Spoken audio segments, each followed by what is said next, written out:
কেন থেমে গেছো? কেন একই অসম্পূর্ণ কাহিনীতে এটা ভেবে নিয়েছ যে জীবন শেষ হয়ে গেছে? কেন নিজেকে এত অস্থিরতায় ডুবিয়ে রেখেছ? বাস্তবতা আর ওয়াসওয়াসাতে অনেক পার্থক্য থাকে। তোমার ওয়াসওয়াসা তোমাকে যেই জিনিসের ভয় দেখায়, তোমার রবের কাছে সেই সমস্ত ওয়াসওয়াসার সমাধান মজুদ আছে। যদি তোমার বিপদ বেড়ে গেছে, তাহলে এটা কেন ভুলে বসেছ যে তোমার রবের কুদরত এর থেকে অনেক বেশি? তোমার রবের রহমত এই হতাশার চেয়ে অনেক মূল্যবান। তাহলে কেন হাতে হাত রেখে বসে আছো?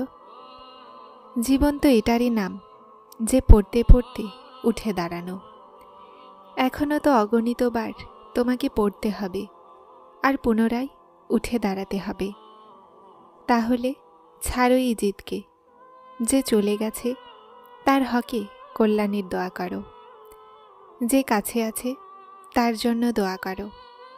প্রতিটা মানুষের ওপরে পর্দা কায়েম থাক। আর এই যে 2-4টা সম্পর্ক টিকে আছে, তারা সালামত থাকুক। বিশ্বাস রাখো, আল্লাহ ছাড়া না কেউ কখনো তোমার হয়েছে আর না হতে পারে। তোমার অন্যদের জন্য নয়, বরং নিজের জন্য আগে যেতে হবে। এতটা আগাতে হবে যে পুরনো স্মৃতি, ইচ্ছা আর মানুষ পিছনে রয়ে যায়, আর তুমি সে সব কিছু থেকে বাইরে চলে আসো।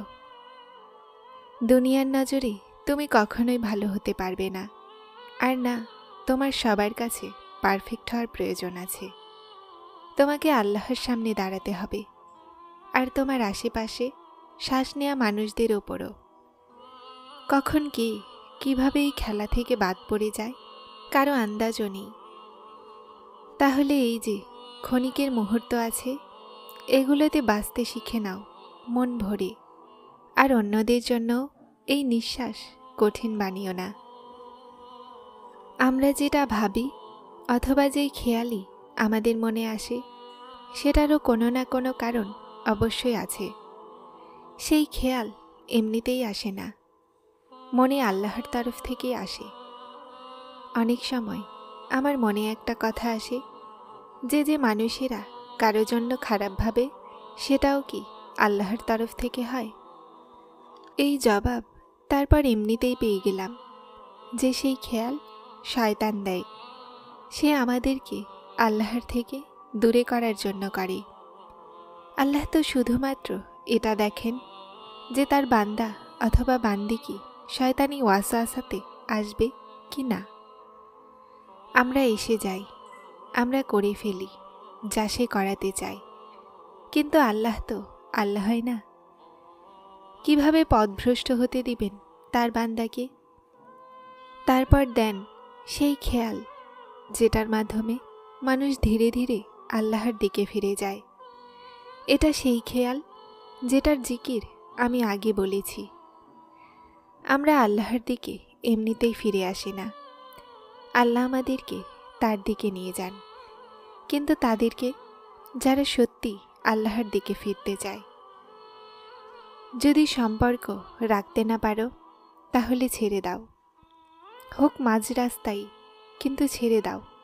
সাথে নিয়ে চলতে থাকবে, আর একটা জায়গায় এসে বলে দিও যে এখন আমরা চলতে পারবো না একসাথে। এই লাইন এতটাই কষ্ট দেয় যা মানুষ ভাবতেও পারে না। এজন্য যখন না চলতে চাইবে, সম্পর্ককে রাখতে পারবে না, তো বলে দাও। কিছু সময়ের কষ্ট তো তারপরও সহ্য হয়, কিন্তু জীবনভর সময়ের দুঃখ কষ্ট থেকে মানুষ কখনোই বের হতে পারবে না। আল্লাহ তো সব জানেন, এটা ভেবে আমি নিজেকে কখনো সান্ত্বনা দিইনি। ক্লান্ত হলে মাথাকে ঝুঁকিয়ে নেই, না উদ্দেশ্যের সাথে লড়াই করি, না পরিস্থিতির অভিযোগ করি, না আপনজনের কাছে আশা রাখি, না অচেনাদের সাথে কোনো দুঃখের কথা বলি। দুঃখকে হাসিতে উড়িয়ে দিই, ভেঙে যাই তো অশ্রুসিক্ত চোখে হেসে দিই। এই রং, এই মৌসুম আমার স্যুট করে না, এটার অভ্যাস নেই। মনে খারাপ রেখে আমি জবান থেকে ভালো সাজতে পারি না। আমার মেজাজ কখনো এই দুনিয়ার সাথে মেলেইনি।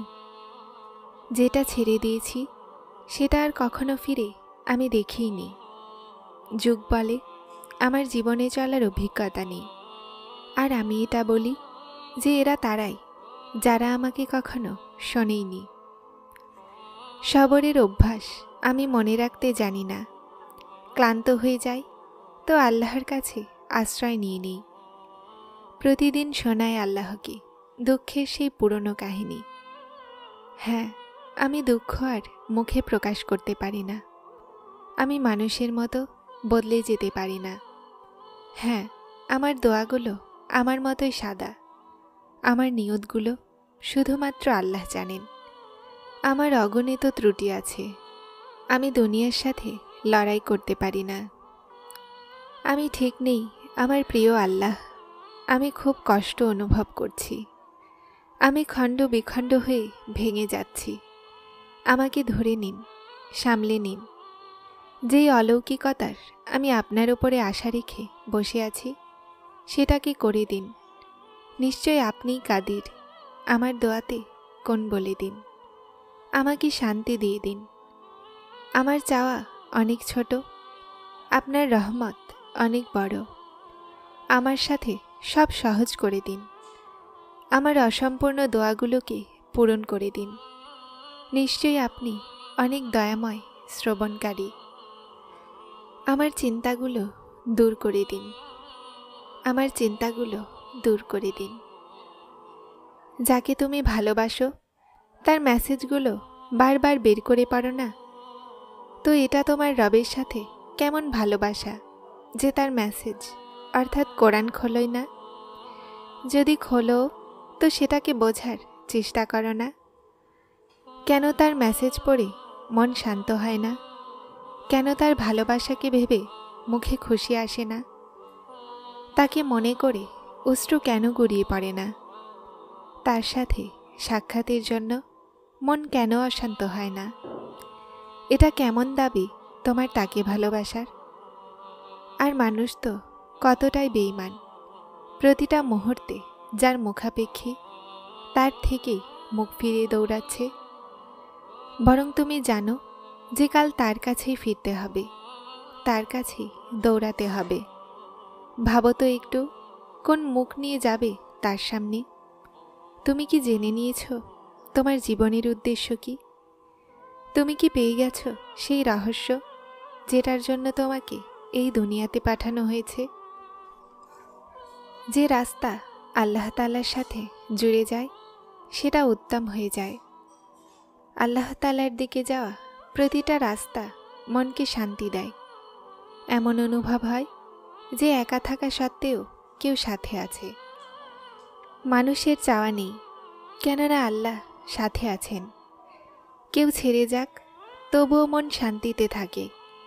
আমরা উদ্দেশ্যকে ভেবে অভিযোগের তকমা লাগাই না। তিনি রহমান, তার সাথে জুড়নেওয়ালারা গণী হয়। যারা তার সাথে জুড়ে যায় সে সবসময় তার অন্তরেই রয়ে যায়। জীবনের চারদিকে মহব্বতে ইলাহি থাকে আর আমরা রয়ে যাই। অভিনন্দন, তুমি তোমার রবকে পেয়ে গেছো। কাউকে খারাপ কাজ করতে দেখো তো বিচারক হও না। হয় তার জন্য দোয়া করো আর তারপর নিজে তাকে গিয়ে বোঝাও। মানুষকে এটা বলো না, কেননা যদি সে আল্লাহর কাছে ক্ষমা চেয়ে নেয় তো আপনার কি হবে? এই কথা মনে রেখো, ইনশাআল্লাহ। আল্লাহ তাআলাও খুশি হন যেন আমরা তাকে বারবার ডাকি। কিন্তু জানো, আমরা মানুষ তার কাছে যাই তখনই যখন দুনিয়া আমাদেরকে ভেঙে দেয়। যখন আমাদের ওপরে কোনো বিপদ আসে তখনও আল্লাহর হুকুমেই হয় যেন আমরা তার দিকে যাই। না হলে তুমি দেখো, শান্তিতে কে আল্লাহকে মনে করে? বরং আমরা তো সবচেয়ে বেশি অসন্তুষ্টই আমাদের খুশিতে তাকে করি। যারা চ্যানেলটিতে নতুন এসেছেন তারা সাবস্ক্রাইব করে হেদায়েতের সাথে থাকুন। আসসালামু আলাইকুম।